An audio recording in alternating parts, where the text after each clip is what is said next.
اگست 1945۔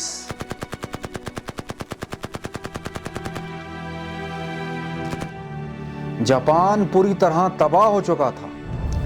افواج نے ہتھیار ڈال دیے تھے اور پوری قوم ظلم اور بربریت کا شکار تھی۔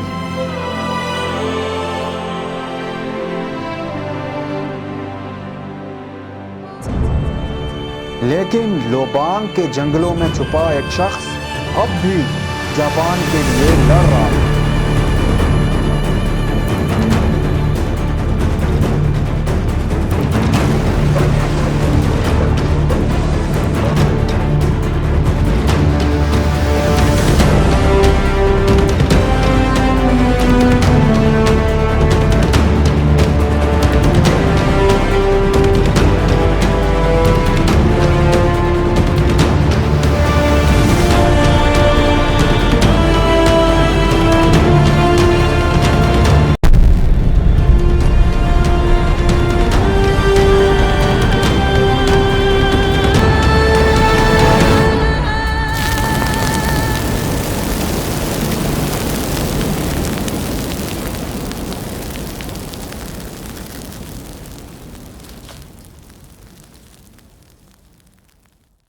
سات دسمبر 1941 کہ جب جاپانی افواج کی جانب سے پرل ہاربر کے علاقے میں امریکی افواج پر حملہ کر دیا گیا تو یہ جنگ ایک عالمی جنگ کی صورت اختیار کر گئی۔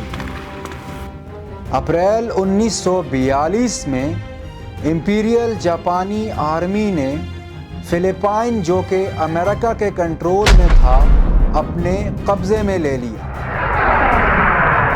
لیکن کیونکہ جاپانی فوج اس وقت اتنی طاقتور نہیں تھی، اس لیے امریکہ نے اس جزیرے کے اوپر دوبارہ سے حملہ کیا اور 1944 کے شروعات میں اس جزیرے سے جاپانی امپیریل فوج کو کافی حد تک پیچھے ہٹا دیا۔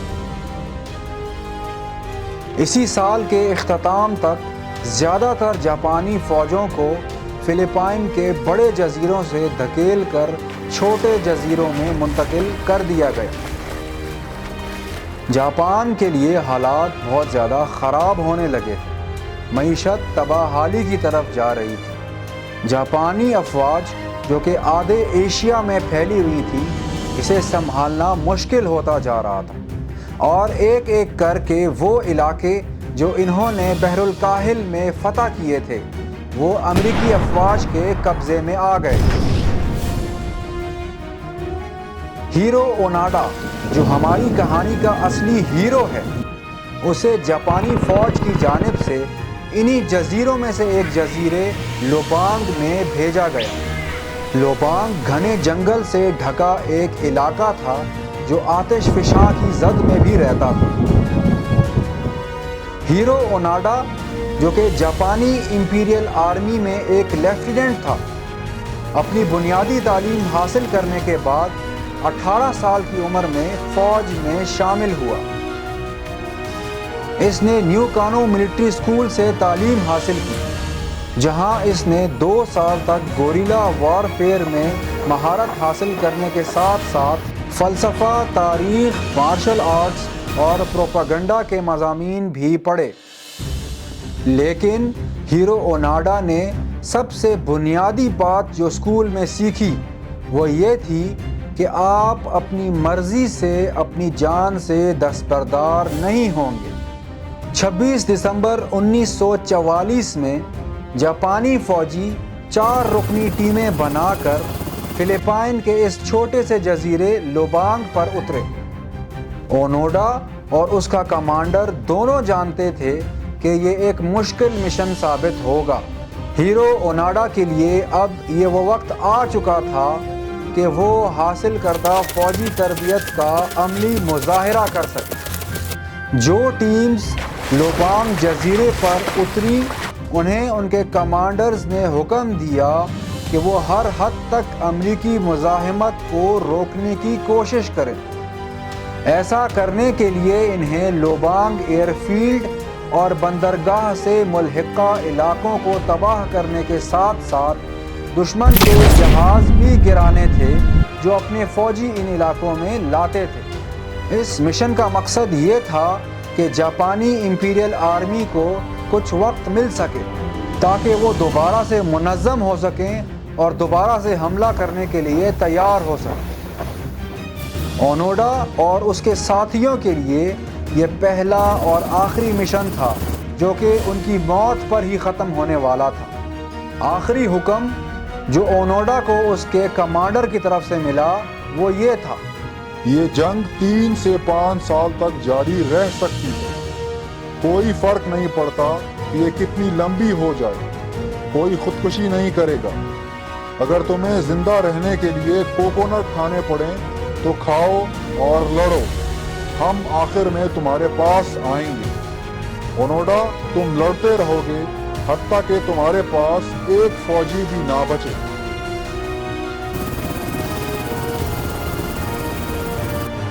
فروری 1945 میں امریکی فوجیں 25 کلومیٹر لمبے اور 10 کلومیٹر چوڑے بارانی جنگلات سے ڈھکے اس جزیرے پر پہنچی۔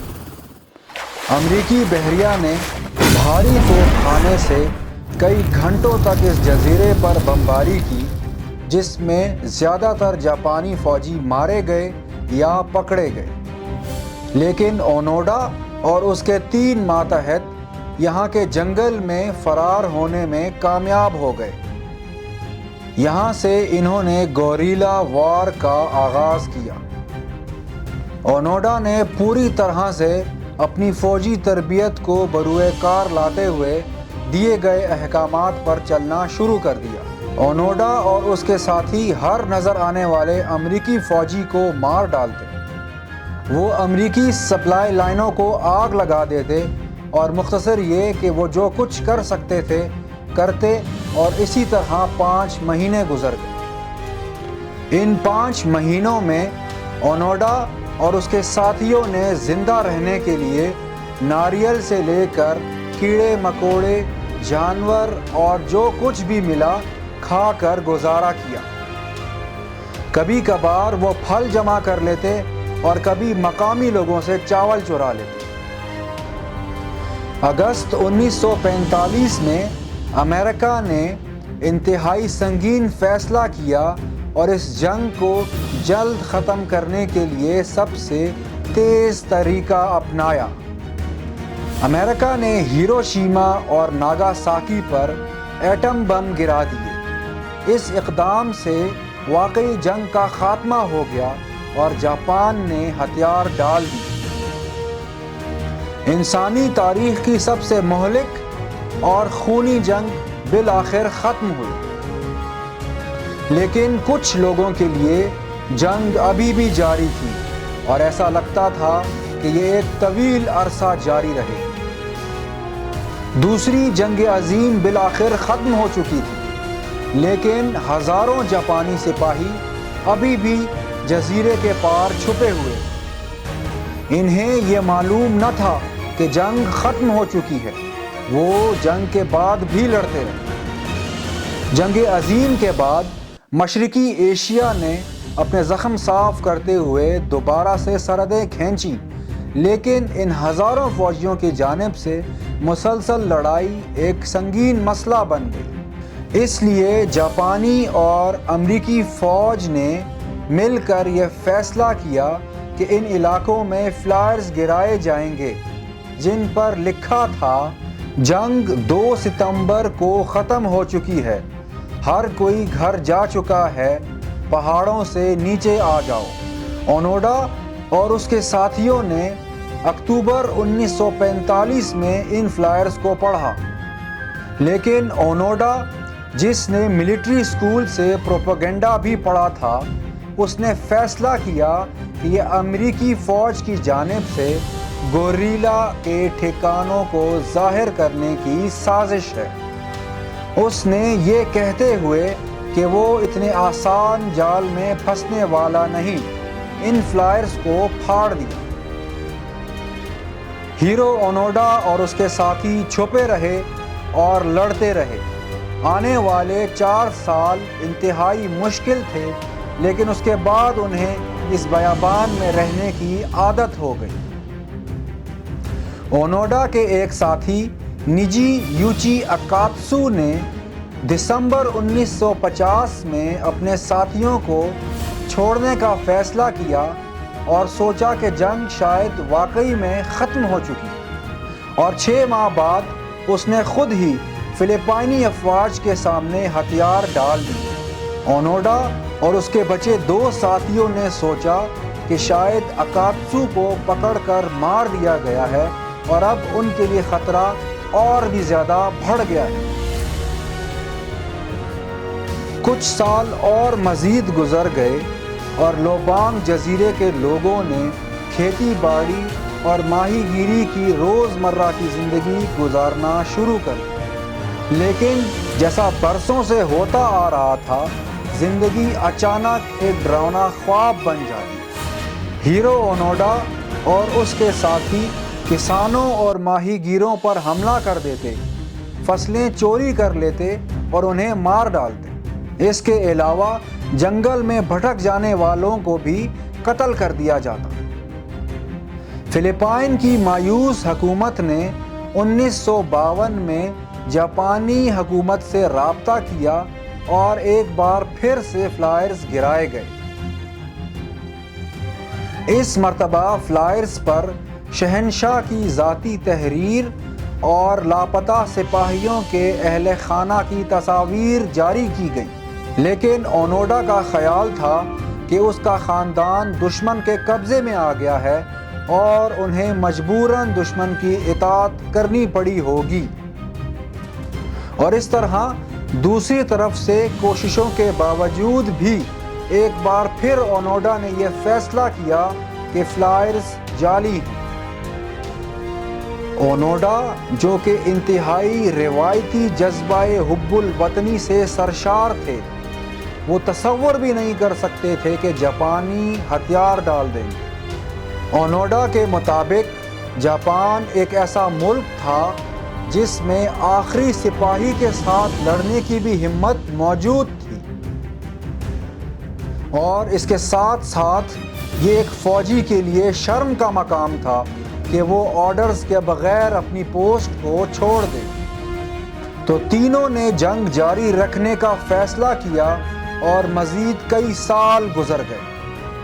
فلپائنی لوگ تنگ آ چکے تھے اور ہلاکتیں مزید بڑھتی جا رہی تھیں، اس لیے لوگوں نے مجبوراً ہتھیار اٹھا لیے اور جوابی کارروائی کرنے کا فیصلہ کیا۔ جون 1953 میں اونوڈا کے ایک ساتھی کارپورل شوئی شیماڈا کو مقامی ماہی گیروں کے ساتھ جھڑپ میں گولی لگ گئی۔ اس بار تو وہ کسی طرح سے بچ گیا، لیکن اگلے سال ایک اور جھڑپ میں مارا گیا۔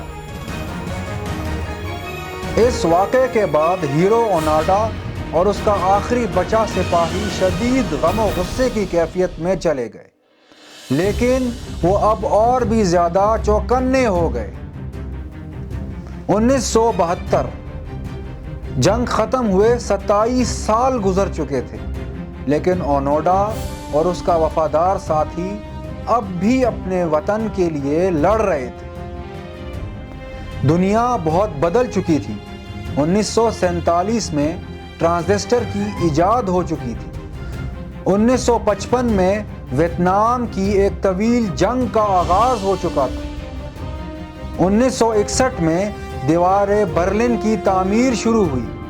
1964 میں پہلی اولمپک گیمز ٹوکیو میں منعقد ہوئیں، اور 1969 میں امریکہ چاند پر پہنچ چکا تھا۔ ٹیکنالوجی ایڈوانس ہو چکی تھی اور اونوڈا کا ملک کافی حد تک اپنے زخموں کو بھر چکا تھا۔ دنیا تیزی سے گلوبلائز ہوتی جا رہی تھی، لیکن یہ دونوں سپاہی اب بھی یہی سمجھ رہے تھے کہ دنیا جنگ عظیم دوئم سے باہر نہیں نکلی ہے۔ 19 اکتوبر 1972 میں اونوڈا کے آخری ساتھی کازوکا کو بھی مار دیا گیا۔ ہیرو اونوڈا اب اکیلا رہ چکا تھا۔ اس کا آخری ساتھی جس نے آدھی زندگی اس کے ساتھ گزاری تھی اب وہ مر چکا تھا۔ برسوں تک اونوڈا نے لوبانگ کے اس جنگل میں بے مثال اطاعت کا مظاہرہ کیا اور اب بھی وہ اکیلا لڑ رہا تھا، لیکن صرف ایک فرق تھا کہ اس کا مقابلہ دشمن سے نہیں بلکہ مقامی پولیس اور عام شہریوں سے تھا۔ مختلف خبریں منظر عام پر آنے لگیں اور عام تاثر یہ تھا کہ کیونکہ کازوکا 1972 تک لوبانگ میں موجود تھا تو شاید اونوڈا اب بھی زندہ ہو سکتا ہے۔ اسی سال جاپانی اور فلپائنی حکومتوں نے مل کر سرچ آپریشنز شروع کیے جن کا مقصد ان گوسٹ سولجرز کی تلاش تھی، لیکن اس آپریشن کا کوئی فائدہ نہ ہو سکا۔ کچھ مہینوں بعد لیفٹیننٹ اونوڈا کی کہانی پورے جاپان میں پھیل گئی اور اسے ایک لیجنڈ مانا جانے لگا۔ لیکن ایک بات یقینی تھی کہ اونوڈا اگر اچانک ایک دن واپس اپنے ملک لوٹ آئے تو وہ ہیرو مانا جائے گا۔ اونوڈا کے اس رویے اور نفسیات کی اس حد تک پختگی کی وجہ جاپان کی قدیم تعلیمات کا ایک چیپٹر بوشیدو ہے۔ اس فلسفے کے مطابق جب ایک جنگجو حالت جنگ میں ہو تو اس کے لیے خوف کی کوئی گنجائش نہیں بچتی، اور ایک شخص جنگجو بنتا ہی تب ہے کہ جب اس نے موت کے خوف کو اپنے دل سے ختم کر دیا ہو۔ اگرچہ سامورائی طبقے کو شہنشاہ میگی نے 1876 میں ہی ختم کر دیا تھا، لیکن بوشیدو کا فلسفہ ابھی بھی زندہ تھا۔ اونوڈا ایک ایسے خاندان میں پیدا ہوا تھا جس نے اس فلسفے کو قبول کیا، اور شاید یہی وجہ تھی کہ وہ اتنے سالوں سے اس بیابان میں زندہ بچا ہوا تھا۔ ناظرین، اونوڈا کی کہانی یہاں تک سننے کے بعد آپ کو کہانی کا اینڈ بہت زیادہ پریڈکٹیبل لگ رہا ہوگا، لیکن کہانی اب اور بھی زیادہ دلچسپ ہونے والی ہے۔ ایک جاپانی نوجوان نوریو سوزوکی جو اونوڈا کی کہانی پہلی بار سن رہا تھا، وہ ایک مہم جو اور گھومنے کا انتہائی شوقین تھا۔ ورلڈ وار 2 کے بعد پیدا ہونے والا نوریو سوزوکی جو اسکول چھوڑنے کے بعد 4 سال تک مشرق وسطی، افریقہ اور ایشیا میں گھومتا رہا۔ اس نے کبھی اپنا پیٹ پالنے کے لیے کھیتوں میں کام کیا اور کبھی رہائش کے لیے اپنا خون بیچ کر پیسوں کا انتظام کیا، لیکن ہیرو اونوڈا کو ڈھونڈنے کے لیے اتنا کافی نہیں تھا۔ اسے اپنے ساتھ ایک اور مہم جو کی تلاش تھی، لیکن ایک ایسا شخص جسے جاپانی اور فلپائنی فوجیں پچھلے 30 سال سے ڈھونڈ رہی تھیں اور اسے ڈھونڈنے میں ناکام رہیں۔ کیا سوزوکی اسے ڈھونڈ سکتا تھا؟ 30 سالوں سے بہت سے جوائنٹ آپریشنز کی ناکامی، ہزاروں فلائرز پھینکے جانے کے بعد بھی رسپانس کا نہ ملنا، اس کے باوجود بھی سوزوکی ہیرو اونوڈا کو ڈھونڈنے کے لیے پرعزم تھا۔ 1 فروری 1974 میں سوزوکی لوبانگ جزیرے پر پہنچا۔ سوزوکی کی حکمت عملی انتہائی سادہ اور آسان تھی۔ وہ اکیلے اس کا نام پکارتا اور اسے بتاتا کہ شہنشاہ اس کے بارے میں فکر مند ہے۔ حیرت انگیز طور پر چوتھے ہی دن سوزوکی کو ہیرو اونوڈا نظر آ گیا۔ سوزوکی نے ہیرو اونوڈا کی طرف نظر گھمائی اور احترام سے جھک گیا۔ وہ اونوڈا کو دیکھ کر اتنا گھبرا گیا کہ اس کے ہاتھ اور پاؤں کانپنے لگے اور وہ تقریباً زمین پر گرنے والا تھا۔ سوزوکی نے کانپتی آواز میں پوچھا، کیا آپ اوناڈا ہیں؟ جواب آیا، ہاں میں ہوں۔ سوزوکی بولا، میں جانتا ہوں آپ نے ایک مشکل اور طویل وقت دیکھا۔ جنگ عظیم دوئم تقریباً 30 سال پہلے ستمبر 1945 میں ختم ہو چکی ہے۔ کیا آپ میرے ساتھ واپس جاپان جانا پسند کریں گے؟ سوزوکی کو احساس ہوا کہ وہ جو کچھ کر رہا تھا وہ در حقیقت انتہائی خطرناک تھا۔ اونوڈا اسے ذرا سے خطرے کو محسوس کرتے ہی مار سکتا تھا، لیکن کیونکہ سوزوکی اسے اکیلا ہی ڈھونڈ رہا تھا اس لیے اسے اس بات کا فائدہ ہوا۔ بعد میں اونوڈا نے اپنی کتاب میں لکھا، میں اسے گولی مار دیتا اگر اس نے جرابیں نہ پہنی ہوتی۔ اگرچہ اس نے سینڈل پہن رکھے تھے، اس کے باوجود اس نے موٹی اونی جرابیں پہنی ہوئی تھیں۔ مقامی لوگ کبھی بھی ایسی نامناسب چیزیں نہیں کرتے۔ سوزوکی نے اوناڈا کو قدیم جاپانی کہاوتیں سنائیں، جس سے اوناڈا کو اطمینان ہوا کہ واقعی سوزوکی کی پرورش جاپان میں ہوئی ہے۔ لیکن پھر بھی ایک ایسے فوجی کو اس بات پر قائل کرنا آسان نہ تھا جس کے خیال میں وہ ان تمام سالوں میں حالت جنگ میں تھا کہ جنگ اب ختم ہو چکی ہے۔ اونوڈا نے بولا، نہیں، میں واپس نہیں جاؤں گا، میرے لیے جنگ ختم نہیں ہوئی ہے۔ سوزوکی کو احساس ہوا کہ یہ ایک پرعزم فوجی اتنی آسانی سے بات نہیں مانے گا۔ 30 سال تک اس بیابان جنگل میں رہنے کے باوجود بھی اس کی رائفل چمک رہی تھی اور بالکل فعال تھی۔ اس نے دشمن کے ساتھ بہترین طریقے سے مقابلہ کیا اور موت سے بھی نہیں ڈرا۔ وہ اپنی عمر کے اوسط جاپانیوں سے زیادہ صحت مند اور فٹ نظر آتا۔ وہ دوسرے سپاہیوں کی طرح نہیں تھا جو موت کے خوف سے چھپ گئے اور ہتھیار ڈال دیے۔ سوزوکی نے فیصلہ کیا کہ چیزوں کو کچھ آرام سے ہینڈل کرنا ہوگا، اس لیے اس نے اونوڈا کے ساتھ کچھ وقت گزارنے کا فیصلہ کیا۔ اونوڈا جو بہت سالوں سے اکیلا تھا اور اس کے آخری ساتھی کو مرے بھی 2 سال ہو چکے تھے، اس لیے اس نے سوزوکی کا خیر مقدم کیا۔ اس سے اسے ایک جاپانی ذریعے سے باہر کی دنیا کے بارے میں آگاہی بھی ملی۔ سوزوکی نے اونوڈا سے پوچھا کہ تم اب تک کیوں لڑ رہے ہو؟ جنگ تو ختم ہو چکی ہے۔ اونوڈا نے مکمل جذبے کے ساتھ جواب دیا کہ مجھے آرڈر ملا تھا کہ لڑتے رہنا حتیٰ کہ تم آخری فوجی رہ جاؤ۔ اونوڈا 29 سال پہلے دیے گئے آرڈر کو اب تک مان رہا تھا۔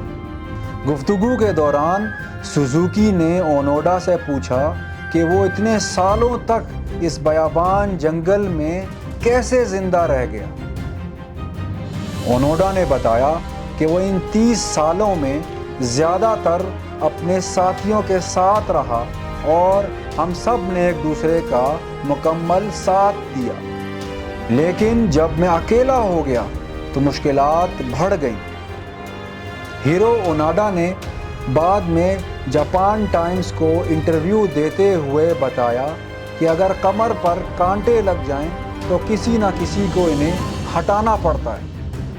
آپ اگر زخمی یا بیمار ہو جائیں تو آپ اپنا خیال خود نہیں رکھ سکتے، آپ اپنے لیے کھانا تلاش نہیں کر سکتے، آگ نہیں جلا سکتے اور اپنے کپڑے خود نہیں سی سکتے، لیکن اگر آپ کے ساتھ ایک اور شخص موجود ہو تو آپ کچھ بھی برداشت کر سکتے ہیں۔ اونوڈا نے مزید بتایا کہ وہ اکثر کیلے اور گوشت کھاتے اور اکثر ہی مقامی کسانوں سے چاول چوری کر لے۔ لوبانگ کے جزیرے میں بہت سی نہریں تھیں، حالانکہ ان تمام کا پانی بہت صاف ستھرا تھا، لیکن اونوڈا اور اس کے ساتھی بیماریوں سے بچنے کے لیے پانی کو ابال کر استعمال کرتے۔ لیکن جس چیز کی انہیں سب سے زیادہ پرواہ تھی وہ ان کا گولہ بارود اور اسلحہ تھا۔ اگلے دن باوجود اس کے کہ سوزوکی نے بہت اصرار کیا، اونوڈا نے سرنڈر کرنے سے صاف انکار کر دیا اور بولا کہ جب تک اسے کسی سینئر آفیسر کی طرف سے سرکاری حکم نامہ جاری نہیں ہوتا وہ نہیں جائے گا۔ سوزوکی نے اونوڈا سے وعدہ کیا کہ وہ میجر یوشیمی کو تلاش کرے گا، وہ شخص جس نے اسے اس مشن پر مامور کیا تھا، اور اسے یہاں لے کر آئے گا۔ سوزوکی بہت خوش قسمت تھا کہ اسے میجر یوشیمی کا پتہ چل گیا، جو کہ اس وقت ریٹائر ہو چکا تھا اور ایک کتابوں کی دکان چلا رہا تھا۔ جب جاپانی آفیسر اونوڈا کے پاس پہنچا تو اونوڈا نے اپنے بوڑھے آفیسر کو دیکھتے ہی پہچان لیا اور اسے سلوٹ کیا۔ اونوڈا حیران رہ گیا، وہ اپنے آنسوؤں پر قابو نہ رکھ سکا۔ اس کے کپڑے پھٹے ہوئے تھے، لیکن اس کی ہمت اور حوصلہ ویسا ہی تھا جیسا مشن پر آنے والے دن تھا۔ اس کے بعد امپیریل آرمی کے آفیسر نے حکم جاری کیا۔ 14th ڈسٹرکٹ آرمی نے تمام جنگی سرگرمیاں بند کر دی ہیں۔ سپاہی، جنگ ختم ہو چکی ہے، اپنے ہتھیار ڈال دو۔ اونوڈا نے اپنی رائفل آرساکا ٹائپ 99 جو ابھی تک فعال تھی، 500 راؤنڈ گولہ بارود، کئی گرنیڈ اور ایک خنجر جو اس کی والدہ نے یہ کہہ کر اسے دیا تھا کہ اگر دشمن کے ہاتھوں پکڑے جاؤ تو خود اپنے آپ کو مار دینا، سب کچھ جمع کرا دیا۔ جب ہیرو اونوڈا 1974 میں جاپان واپس آیا تو وہ ایک مشہور شخصیت بن چکا تھا۔ ایئرپورٹ پر اس کے خاندان کے علاوہ 8000 افراد نے اس کا خیر مقدم کیا۔ وہ 22 سال بعد اپنے خاندان سے ملا، جنہیں یہ یقین ہو چکا تھا کہ اونوڈا مر چکا ہے۔ لیکن اونوڈا جاپان واپس آنے کے بعد زیادہ خوش نہیں تھا۔ اس کا ملک بدل چکا تھا، لوگ ماڈرن ہو چکے تھے اور نوجوان نسل اپنے پرانے طور طریقے اور روایات بھول چکی تھی۔ یہ سب دیکھ کر اونوڈا شدید ڈپریشن میں چلا گیا اور اس نے فیصلہ کیا کہ وہ ملک چھوڑ کر کہیں اور جا بسے گا۔ اس کے بعد وہ اور اس کا بھائی برازیل میں ایک جاپانی کمیونٹی میں جا بسے۔ وہاں اس نے اپنی باقی زندگی ایک کسان بن کر گزاری اور اکثر دکھ کا اظہار کرتا کہ کاش سوزوکی اسے لوبانگ کے جنگل سے تلاش کر کے جاپان واپس نہ لاتا۔ 1981 میں اسے معلوم ہوا کہ ایک جاپانی نوجوان نے اپنے پورے خاندان کو قتل کر دیا ہے اور بھاگ گیا ہے۔ یہ بات اسے انتہائی بری لگی اور اس نے واپس جاپان جانے کا فیصلہ کیا۔ یہاں آ کر اس نے بہت سے سکولز کھولے اور بچوں کو جاپان کے اصل طور طریقے اور روایات سکھانے کی ٹھانی۔ اونوڈا 16 جنوری 2014 کو 91 برس کی عمر میں قدرتی وجوہات کی بنا پر انتقال کر گئے۔ ناظرین، اس طرح کی مزید ویڈیوز دیکھنے کے لیے چینل کو سبسکرائب کر دیں، ویڈیو کو لائک کریں اور بیل آئیکن کو پریس کر دیں۔ شکریہ۔